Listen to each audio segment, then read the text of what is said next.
Hello there. Good morning. Welcome to another edition of Knocks to Nuggets. My name is Oluwayomi Ute, and it's such a joy to come your way this beautiful morning. And like I always say, thank God for the gift of life. The fact that we are alive today is so much to thank God for. Because you know what? If you are not alive, there is really nothing you can do. You have hopes, you have dreams, you have aspirations because you are alive. Without life, there's really nothing you can do. So every day you wake up, just say thank you, Jesus, for the gift of life. And thank God for all that He has done to make us to come together today on this platform. Thank you to everyone joining me live. I do not take it for granted at all. Thank you so much for a share of your time. And like I always say, please like the video, share it, let somebody out there know there is something called Nugs to Nuggets. Let's build this community together. And for those of you who are going to watch thereafter, thank you also for a share of your time. Also, I'm asking you, like the video, share it, tell somebody out there about Nugs to Nuggets. And today we are continuing our series on parenting. It's the summer season, the holidays are about to start, and for some, it actually has started. How do we maximize this season? And today, we want to look at dealing with child independence. A lot of children, for parents, we keep seeing them as children, but they don't see themselves as children. The moment they can take certain decisions on their own, they think they know it all. They think they have the world view and they're in the best position to take decisions. And sometimes, as a parent, you're wondering, do you even know what you're saying? Do you even know what you're doing? And at times, it causes some friction between us. So today, we're looking at dealing with child independence. And my guest in the house is a sister and a friend. She's a family life therapist and a highly experienced parent and teen coach with over a decade of expertise in empowering families and supporting adolescents. Her passion for guiding parents and their children through the challenges of adolescence has made her a sought after speaker in various educational and parenting events. With about a decade of working with families, helping them navigate the unique dynamics of raising teenagers, her coaching enabled numerous parents and teens to build healthier relationships, improve communication, and foster a positive home environment. Her expertise has been recognized by various organizations and educational institutions. She has been invited as a guest on various TV programs, schools, parent-teacher associations, and religious houses. She's also one of the facilitators of the New Rules of Parenting coaching program. She conducts workshops and training sessions for business professionals on parenting in the 21st century. She currently works with the renowned family life strategist, Mr. Praise Fowowe, as the CEO of Praise Fowowe International, where she currently runs the operations in Africa. She's a certified professional with Institute of Family Engineering and Development. She continues to enhance her knowledge and skills through ongoing professional development, attending conferences, and staying updated with the latest research and trends in parenting and adolescent psychology. She believes that with effective parenting, the world can be a better place. Help me today to welcome on the Knox August lectern again. And this is our second or third time coming. Motolani-Abe Falabi. Hey, good to have you in the house. Good morning, ma'am. Good morning, everyone who's joining me today. Good morning. Really good to have you in the house. Like I said, the reward for good work is more work. So you are here again on the more work. And trust me, it's not the last. So today we're talking about dealing with child independence. Motolani, I want to just ask you straight. Now, we've talked about parenting for the last 3-4 weeks. And every time we look at parenting is that thing that nobody taught us. We all stumbled on it. We learned to do it from the way we were raised or the way we were not raised. And so there's a lot of trial and error in that space. And as children grow, you hear things like, I'm not a child. Mommy, I'm not a baby anymore. Daddy, I'm not a baby anymore. And you are feeling, you can't see what I'm seeing, listen to me. And children are crying for independence. Now, child independence, really, good, bad, ugly, beautiful? What is it all about, really, from your perspective? Thank you for that. I think parents, like you said, parents need to understand that. See, you're giving back to that child. Mm, That child has a life of his or her own.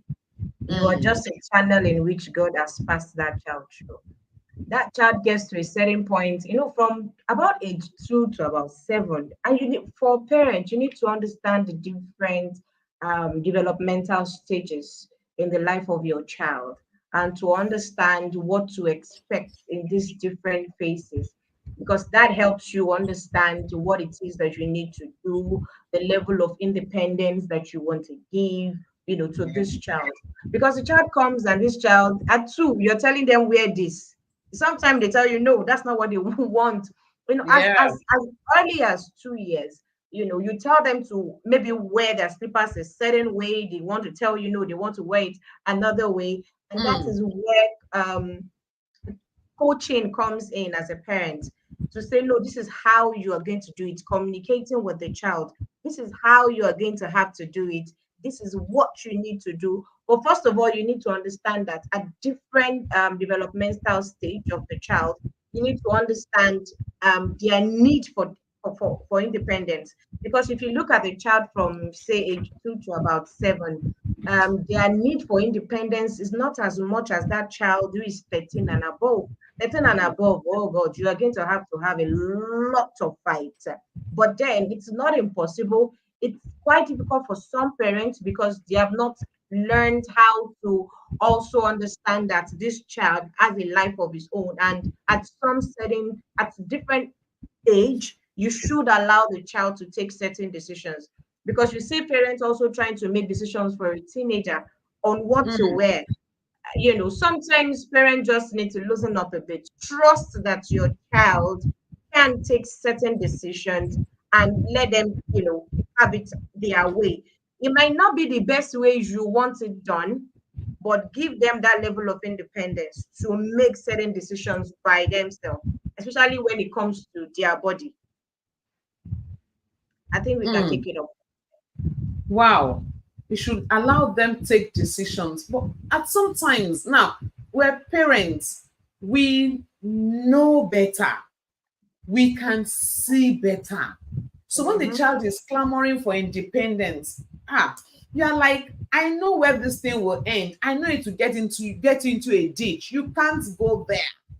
So even at age 3, at age 4, and particularly when they get to the teenage years, they think they know, but so you're like, I don't want you to make the mistakes I have made again. And there's that friction between the parents and the children. Are you saying we should allow them make these mistakes? What do we do? Could it also be that as parents, you are projecting your fears on the child? So, for Mm, example, I'm going to give you a typical practical example. So, you have a 4-year-old child who climbs on a chair and wants to jump. yeah. Now, in your mind, you're scared that if this child jumps, that this child will break his or her leg. And like you said, because you have seen the end from the very beginning, to know that this kind of activity that you're trying to engage in will not end well, based on past experiences, based on what you're saying. But Mhm. at the end times that that child had jumped, you were there. You were assuming it will fall and it did not fall. True. So why are we trying to act like, yeah, no, don't let me say act like. The whole essence of what I'm trying to say, sometimes all you need to do is to guide. To say, Junior, Mm, if you jump from this height, you could, get injured. However, you're not even sure if Junior has been jumping that kind of height in school and he did not break his leg. And children, they will begin to tell you, Mommy, no, I won't. I won't, because the truth is, if the child jumps 10 times, is there a possibility that the child will break a leg that 10 times? The mm, possibility of breaking leg might just be one or two. So what you want to help the child do is, Junior, why not jump from here? Then when you grow older, like when you are, say, 6, then you are able to jump from this height. Now you're giving that child some level of independence to say, see, you can go ahead and do this. However, for your age, you cannot do this at this time. So you make jumping a higher level aspirational for the child. So you see children say, oh, my mommy says when I'm 8 years old, I can do this. My mommy says, I remember growing up as a teenager myself. My mother would tell me that I cannot have a boyfriend until I was out of secondary school and I have my O level form. I didn't bother what every other person was doing in my class because we had had that conversation. Don't forget that I was also seeking independence to say, I can, I know what is right for me. I can have a boyfriend, I'm 15 at the time, going 16. Mommy, don't worry. And I already had my O levels in SS2. So I just felt like that's the world. I'm okay. I'm fine. So what else do you guys want from me? And she told me, you know what, when you're out of secondary school, and you have your O levels, once, and you're able to do your jam, and you're able to get into school. In fact, I will be the one to look for the finest bubble for you. That became aspirational. So rather than, oh, at your age, you want to start having boyfriend. No, understanding that at that stage of a teenager's life, it is an expected behavior for a child to want to say, oh, I am crushing. In fact, I remember the boy I was crushing on in my class. We did not end up dating because we just became so close, very close. And my mom brought him close. Oh, yeah, come to the house. I can't go to the house, but he can come to our house. We're always in the living room, this thing, so much that we were now, it was aspirational. Okay, we will date later. Okay, when we get to university. Okay, when you're deep. It was just, she didn't cut me off to say, no, you cannot do this and Mm. taking away that independence that I'm trying to get. But understanding that, okay, this is what you want. Okay. However, at this point, you see, you are doing well. You're one of the top students in your school. If you go ahead like this, no distractions, you can still maintain this and graduate well. Look at your friends, the ones who you say they have a boyfriend and they're getting gifts and they're getting all of that. Are they doing as much? Are they doing well like you are doing in school? What are the things that they do? We were able to have that conversation. To see that rather than taking away that independence from the child, have a conversation. And that is why communication is also very key in parenting because you can make whatever it is that the child is looking forward to aspirational rather than just cutting them off and not explaining to them why certain things cannot be done at the time that they want. Hmm. You are saying make that thing they want aspirational. So they're looking forward to it and saying, okay, when I'm 18, I can do this. When I'm I done my can do school, this. I can do this. Yes. For the now, today's parents or today's Mm, parenting, the thing that the media, social media is doing to us is intense. mm, When you're telling that child, wait until you are 15 to do this, 18 to do this, to your school to do this, the child goes on YouTube and sees children at the younger ages doing exactly those things you're saying don't do yet. How do you balance that? You see, in parenting, I usually will tell parents that you are in control of the kind of information that your child has access to. There are still parents who did not give their children's phone to use, and they have had conversations to say, see, so person in your class might have this, but let's take a look at the danger of having this at this time. It is conversation, creating scenarios, looking for case studies, and let us talk about it. And you tell me what you think. Look for the good, look for the bad. It gives that child some level of we made that decision together. It wasn't my parents who imposed I cannot do this on me. We're beginning to take a look at it. I have had a child, in classes, one of our classes that we take ready for life, and we're having a conversation, and I realized that this child, he doesn't have a phone. And I was curious as to how his parents were able to get him not to even look forward to, oh, I want a phone. And by communicating with him, I understand that his parents had had that conversation with him.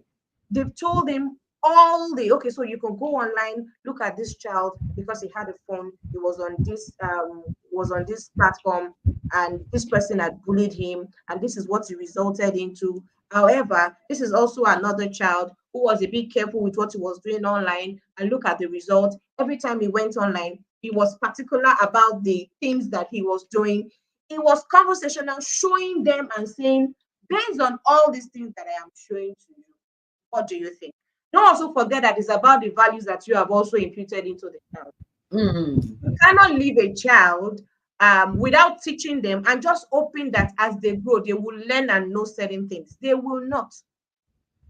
And sometimes they also want to try you out to see that that thing you have said they should not do. They want to try you out and see if you have changed your mind. So in the places where you also want to be firm, you want to be firm. Mm. Conversation, conversation, conversation. But what is the quality of the conversations that you are having? So, at what age have you started telling them about sexuality education? At what time have you started telling them about values? Like we usually would say, a child will misbehave when he doesn't know who he is. A child will also misbehave when he has forgotten who he is. At time, are you constantly reminding the child of who he or she is? Sometimes I have teenagers that they say, "Oh, this is what everybody is doing, and this is what I want to do." And all I need to remind them of is that who are you? I raised two teenagers, and constantly I'm reminding them there is an expected behavior of an abe. So that has been engraved into every one of us growing up. And I'm the custodian of that culture to say that we do not behave like this, even in difficult situations. In difficult situations where I'm all crying and I'm like, oh, I don't know what is happening. And all I need to do is place a call to my father. And then he will remind me, I'm a Yoruba girl. My father will say, Tolani Oma Benye Akin Shojo. So Hmm. there is a level of awareness that I have that this is who I am. That in difficult situation, there is a confidence that comes with no, this is tough right now. If I want to cry, I'm going to cry. But this is who I am. We are not cowards. And that gives you Hmm. some level of, okay, let me go again. So, but as parents, have we been able to imbibe these values in our children to say this is who we are? As a Falabi, this is what is expected of every child. As an Akinjobi or Gojobi or whatever your name is, say this is who we are. But the question is, as parent, do you even have an idea of what your heritage is? Hmm. Because I came from a lineage of military men. So you really can't say, oh, bully, you can't bully me. Do you know where I came from? You know the lineage of the people that raised me? No, we're not cowards. We don't back down in the face of trouble. Somebody imbibed this, said it long enough, so much that I believed it, and you cannot tell me otherwise. Hmm. Hmm. You I cannot hear tell me. you. I hear you loud and clear, and that's a whole lot to talk about. On know your heritage and teach it to your children. I mean, let them imbibe it from their youth. Talking about values, and I know in previous weeks we also talked about value, family values, family vision, and all of that. Now, is there an age where it's too late to build in these values? Too late. I don't think anything is too late. However, it's easier in the early stage of the child. It's easier when the child is just developing from ages 3 to 5, 6 to 9, all those developmental stage. What are the things that what are the values? How are you teaching those values to the child? And it's not just about teaching it. Are you also checking that the child has mastered what you are teaching? For example, if you're saying that it is okay, so in this house, you must greet every morning when you wake up. You must greet every adult good morning when you wake up. I've seen parents who say, my child should just know. Your child does not know.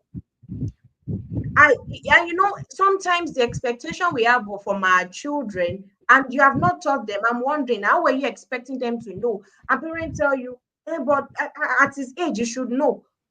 How would he know when he has not been taught? So I don't think it is too late. However, when that child has developed a mind of his or her own, it might take a longer time to be able to imbibe those things in the child. But you can do it in love. And you're not coming to impose and say, no, no, no. You if you have missed that early stage, now it's conversational. Don't you think? Have you seen people like this? It's case studies. In fact, I teach children, and I realized that one of the ways to drive home lessons are case studies. So I want to teach them about being solution providers for our world. I am looking for somebody who has created something that we're all using to say, oh, look at the person who created this light bulb. Imagine that this guy did not create this. What do you think will happen? And they will say, oh, wow, that's true. Everywhere will be dark if there is no sun. Oh, we could stumble. Now you have raised the curiosity in their mind to say, oh, so what will I create? To say that if this guy did not go ahead to create this, we would all be in darkness, right? What is the most important thing that you can't do without right now? Some of them, oh, my phone, my game. So imagine that somebody did not create it. What do you think will happen? And I said, oh, we're all going to be bored. We'll just be indoors. So are you now thinking of something that you can create that the world now you have used case studies? They're not just saying, you know what, it is important that you're creating something for our world and blah, blah, blah, blah, blah. No, when you're teaching them, you're using case studies, you're going online looking for videos, you're looking for articles, you're looking for content, because every family needs to have an educational system where you are in control of what your children are taking in, aside what they are being taught in school. Academics, very good. But every other aspect, you need to be intentional so that you don't raise another child that is just out there not looking. You see children and you're asking them about what aspirations they have and they have nothing, and they tell you just want to grow up, get married, have a baby, have one house, have a car, and that's it. And you have ones who are thinking of innovations that even you are marveled and like, how is this child thinking about this? It is dependent on the kind of conversations, interactions that this child, you know, had had been engaged with. So is it too late? I don't think it is too late to start at any stage. However, the older the child is, it might be a little bit difficult than it would have been when they were younger. But however, love and conversation can do that. And you not imposing to say this is how you have to do it. Because no, that stage of you doing that is over. Fast. Hmm. Wow. That stage of you doing that is over. Motolani, it's interesting. It's interesting because children pick these things so early. I'm talking about Mm-hmm. gadgets and still back to this digital space. Even where you don't give your child the laptop, you don't give a child the iPad, the phone, the child goes to school and the child next door is saying, let's watch this together, let's do this together. But I hear you, when you have taught the child the right values, he then knows how to say, "Mm-mm, this is not for me. No, I'm not going to do this." But then there's what is peer pressure that actually sometimes they try to stand, but gets to a point they're like, okay, let me just peep a little, just look with one eye. I will just, and before you know, they have looked with one eye, they're not looking with both eyes, and then they begin to master the act of hiding it from the parents, not talking to them about that. How and when you say, well, I'm independent. I remember a particular child I met some years back. I met her in a cinema and I'm like, you are here in the cinema alone? And she was like 13, 12, 13 then. I said, I'm just waiting to be 18. Then I'll be out of my parents' house. Mm. How do you handle those things as a parent? When you see a child saying, I can't wait to be a certain age to be out of my parents' house, that's what you get when you have not done your job. And we say that parenting is an 18-year curriculum. What you will get, your report card is coming when the child is 19.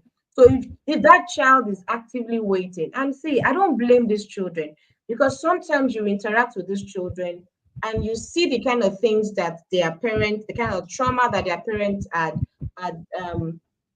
with the way of life and subjected these children to. Even you, sometimes I handle some cases. I wish I could take those children away from their parents and say, you know what, come stay with me. However, I'm going to start from the place of gadgets. So if you keep talking to your child to say, oh, these are the things that you shouldn't do, these are the things that you should do, allow your child to have conversations with you. So they will come home whenever they will, someone, maybe there's someone in their class, they're likely going to have that conversation. They'll say, oh, mommy, you see, this child in my class, he did this. They want to see what your reaction is. How you react to what they've told you is what determines if they fall into the same, whether they will come home. And let's also give room for sometimes they will sleep. It's not out of place. But are they able to communicate with you that, mommy, oh, I messed up? So child was watching. I was just curious to watch what he was watching, and I watched it, and I am sorry. Do you bring them close, or do you start screaming after all the work I've been doing? No, these are the things that would also, so because you don't also want to drive the child out. The child is curious. It's okay to be curious, even as adults. Sometimes when they tell you not to do something is when you want to go ahead and do it. So sometimes I think we also need to cut those children some slack to say, Hmm. I have done. See, as parents, you will do all that you can, and the child might still not end up as you want. Let it be. Let it be. You've done the best that you can. But would you stop? No, you keep supporting. To say, I have taught this child, and this child sleeps and come back home and say, mommy, I did this. Pull the child close and say, it's okay. Sometimes we fall. So what have you learned from this? What happened? What were you doing? Oh, this child was watching. I just felt I should just take a look, and that's how I watch. So next time when someone else is watching or someone is just on their tab, what do you think you should do to avoid such things from happening? It's just you helping them run through what happened and helping them pick the lessons from what had happened. But to say they're never going to fall, even you would not say that you have not fallen. True.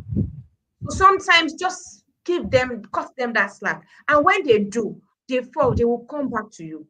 And they fall again, they come back. You know that, okay, something is happening here.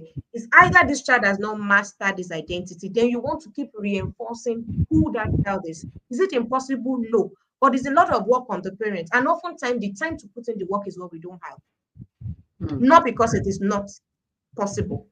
And so you see, we have a case where this child is saying, I can't wait to just go get pregnant because I'm tired of being in this house. They're just caging me and they're doing this and they're doing that. And you're looking at the peculiar, the issues going on in the house. The two parents are very busy. Only the nanny is taking care of this child, no level of love. And there's some guy in school who looks at her in a special way, like she says, and then she feels this must be love. I think this guy really likes me. And then she's crushing on the boy and she's saying, you know what, I'm going to do everything to ensure that I get this boy to love me because something is missing at home. Hmm. So before we begin to say, oh, this child is this, oh, this child is that, that child didn't fall from heaven. We raised that child to be like that. Maybe we fail to do certain things that we should have done certain age, and it's not also our fault. We don't know. And parenting is ongoing. We need to keep learning and learning. Even I work with them. I have to learn part time because they keep coming up with all sorts, all sorts. What you think you know last week, when they come this week, you're asking them, so what's the new thing? Tell me Hmm. about it. Lest you you become obsolete in 2 weeks Hmm. because the technology has also made information very accessible, very easy. Hmm. I hope that answers.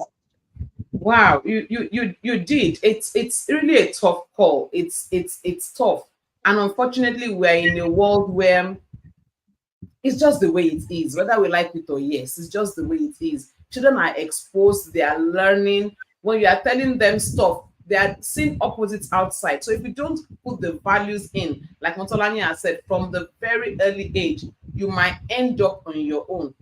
Thank you, Motolani. Time is well spent. We'll probably will continue this conversation next week. Most likely, I'll come back with you on that because we still have a whole lot to cover on this issue of child independence. Because yes, at the early age stage, even at the early stage, sometimes even as in wear this dress, I said I don't want to wear this dress. I Did want. you give the child options or you just presented one and say, wear Mm, this one? Give them mm, options. And of mm, course, you will pay attention to the kind of things that they like.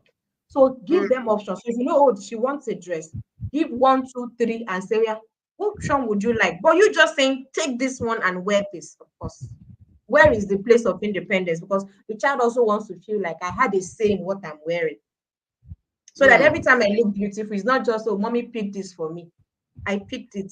It gives them some level of esteem to say, yeah, I did this, and everybody liked it. Forgetting that you picked the clothes anyway, you just gave them options to pick from. So mm. you need to be able to bypass their conscious resistance to, the so-called independence that they want.